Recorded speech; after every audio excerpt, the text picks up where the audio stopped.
Hello everyone. কথা বলতে এসেছি গ্রামার নিয়ে আপনাদেরকে ইংরাজি শেখাতে। তো ইংরাজি শেখার জন্য প্রথমেই যে পদ্ধতির প্রয়োজন হয় সেটা হচ্ছে গ্রামার। তো গ্রামার নিয়েই কথা বলবো। আজকে যেটা নিয়ে কথা বলবো সেটা হচ্ছে সেন্টেন্স, অর্থাৎ বাক্য। এখন বাংলায় আমরা বাক্য বিভিন্ন কথা যখন যা মন চায় মনে আসে বলে দিই। কোনো গঠন, কোনো প্রকার, কোনো সংজ্ঞা কিছু মানি না, অর্থ মানি না, বলে দিই। এখন কথা হচ্ছে ইংরাজিটাকে এইভাবে যদি আমরা জানি, ইংরাজি কিন্তু প্রত্যেকটা কথার গঠন আছে, প্রত্যেকটা বাক্যের এক একটা নির্দিষ্ট গঠন আছে। তো গঠনগুলো যদি আমরা জানি, যে কোনো বাক্য আমরাও মনে যা চাই তাই বলে দেবো ইনশাআল্লাহ। এবং সেই জন্য আমাদেরকে সেন্টেন্সের স্ট্রাকচার, এগুলো সংজ্ঞা, ক্লাসিফিকেশন এগুলো জানতে হবে। তো আমি বলেছিলাম যে সেন্টেন্স পাঁচ প্রকার, বিগত ভিডিও, তার আগের ভিডিওতে বলেছিলাম যে সেন্টেন্স পাঁচ প্রকার। তো পাঁচ প্রকার হচ্ছে আসলে সেন্টেন্স কাকে বলে সেখান থেকে শুরু করি। সেন্টেন্স কাকে বলে?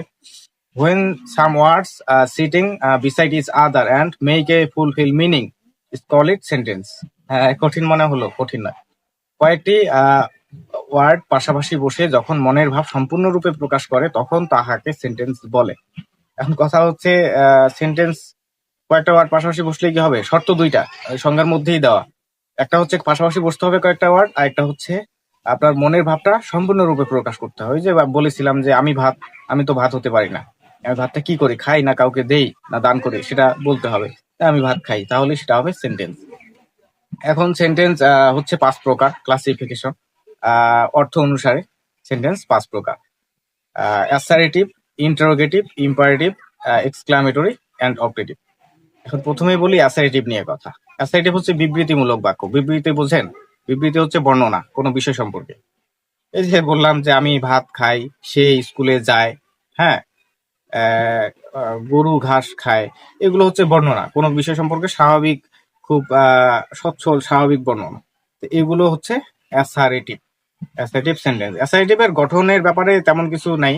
সাবজেক্ট প্লাস মূল verb plus object, subject plus মূল ভার্ব প্লাস অবজেক্ট। এখন সাবজেক্ট হচ্ছে কি, এটা অনেক কিছু শেখানোর আছে। এগুলো আসলে আরো আগেই বলা উচিত ছিল। সাবজেক্ট হচ্ছে আমি, তুমি, সে, তাহারা, মানে যাকে দ্বারা কার্য সম্পাদিত হয়, যে কাজটা করে সে হচ্ছে সাবজেক্ট, অর্থাৎ কর্তা। এখন সাবজেক্ট আই, মূল ভাব হচ্ছে ইট, খাই, আমি কি খাই। অবজেক্ট বলে দিলাম যে রাইস, আই ইট রাইস। তো হয়ে গেল অ্যাসার্টিভ সেন্টেন্স। এখন অ্যাসার্টিভের বিবৃতিমূলক যে কোনো কিছু হতে পারে, আপনারা আপনাদের মতো সেটা করে নেবেন বর্ণনা। এখন তারপরে হচ্ছে ইন্টারোগেটিভ।